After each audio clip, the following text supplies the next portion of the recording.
Do what you fear and grow stronger. I'm going to start with a couple of quotes here. First, from Eleanor Roosevelt, quote, "Do one thing every day that scares you," end quote. Then there's this from Ralph Waldo Emerson, quote, "Always, always, always, always, always do what you are afraid to do. Do the thing you fear, and the death of fear is certain. Do the thing, and you will have the power," end quote. Now here's a story.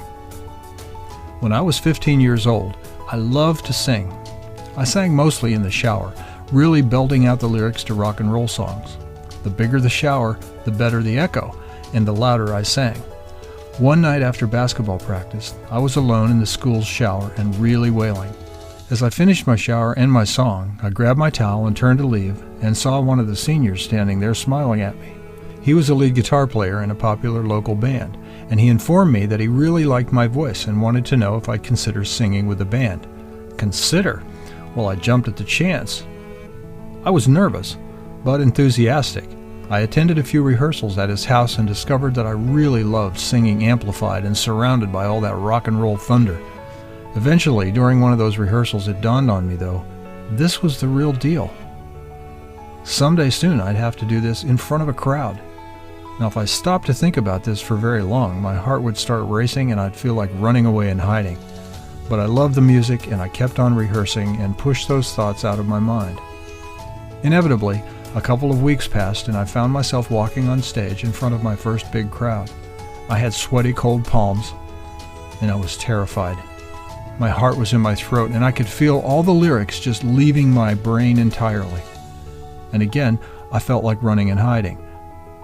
But ready or not, the band started playing, people started dancing, and I somehow started singing on cue, and the energy of it all just began to flow.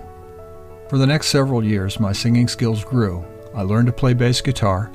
The band played a wide variety of venues where we met all sorts of people, and I became completely comfortable in front of crowds. Whole new worlds were opened up to me, and I wasn't even out of high school. As the years pass and I face even more frightening challenges, I realize that I've come to regard fear as a doorway. You can't really see everything that's on the other side, but if you ignore your sweaty palms, gather your courage, and step through, you almost always enter another dimension in your life. A dimension in which you are stronger than you were in the one you left behind. Consider these 5 truths about fear from Dr. Susan Jeffers in her powerful book, Feel the Fear and Do It Anyway. Dynamic techniques for turning fear, indecision, and anger into power, action, and love. Quote, "Truth number 1, the fear will never go away as long as I continue to grow. Truth number 2, the only way to get rid of the fear of doing something is to go out and do it. Truth number 3, the only way to feel better about myself is to go out and do it.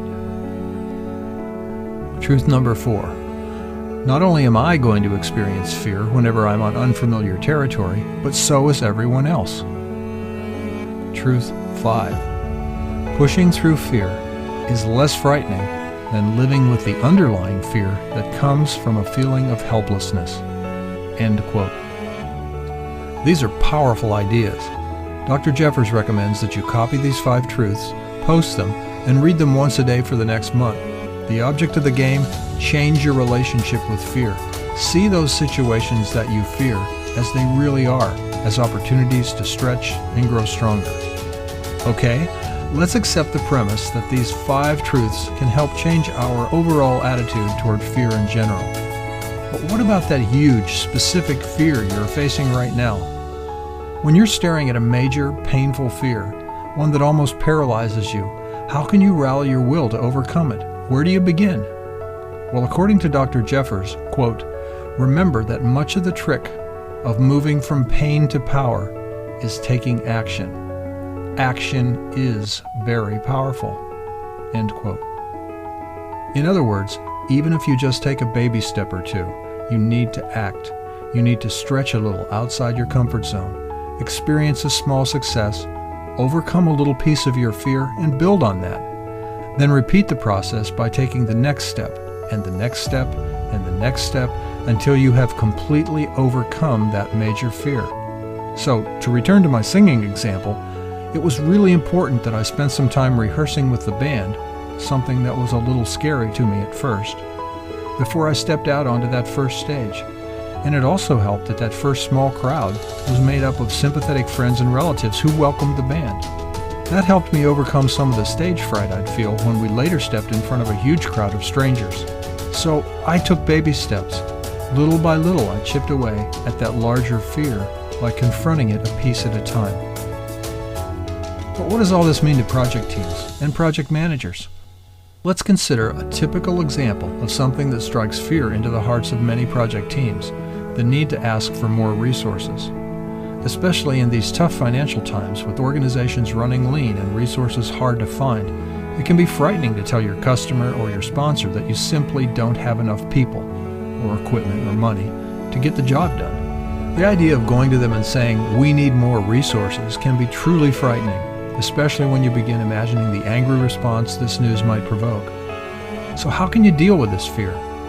Well, given this situation, you need to take some baby steps that allow you to address the fear in small increments.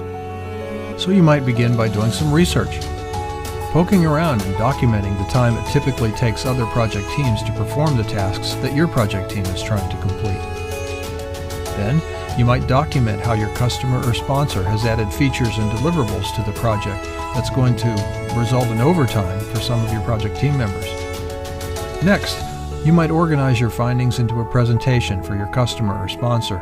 Then you might rehearse the meeting where you present your case for more resources with another manager playing the role of your sponsor or customer. By gathering data, organizing your thoughts, rehearsing your meeting, you're taking little baby steps that help you get comfortable with your fear a little at a time. And you're growing at each step.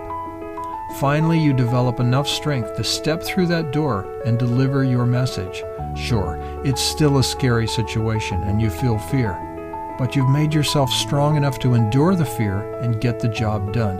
In short, you've learned that when you do what you fear, you grow stronger.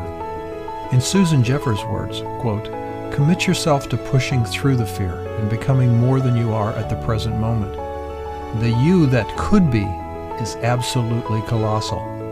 End quote. So here are some challenges for you. You, project manager, project team leader, reflect on these questions. Recall a major achievement, something you're really proud of. What were the most difficult challenges you faced? Were there times that you had genuine fear while working toward this achievement? How did you overcome your fear? What did it feel like to conquer this fear and then ultimately complete the achievement? Are you stronger because of having overcome this fear? Now recall some major achievements that your project team or your organization has attained. What were the most difficult challenges they faced? Were there times they had genuine fear working toward their achievement? How did they overcome this fear? Are the team members or the organization as a whole stronger because of having faced the fear and overcome it? Now consider some team challenges. Ask your team, looking back, what challenges have we been really afraid of, but ultimately prevailed? Did these make us stronger? Name one thing you would do differently on this project if you were guaranteed to succeed. Are there any great potential achievements in front of us that we are afraid to pursue? And if so, why? What baby steps can we take to start to chip away at a big fear that is paralyzing us? Should we practice, maybe? Get coaching? Do some sort of rehearsal? Visit someone else who's done this thing that we're trying to do and find out how they do it? And finally, project manager, consider these challenges. Make an inventory of ways your project team has faced really frightening situations and prevailed. Remind them how fearful they were and remind them how strong they are now that they have overcome their fear. Pay attention to your team and look for signs of fear. Look for ways you can help them reduce their fear. For example, mitigate or eliminate the consequences of failure. What can you do to reduce the consequences? Get them some help from an expert who has succeeded at a similar task. And encourage them to take baby steps that will build their confidence and spark their courage to tackle the thing they fear. And finally, praise their courage at making strong efforts to overcome their fear and try new challenges, even if they fail.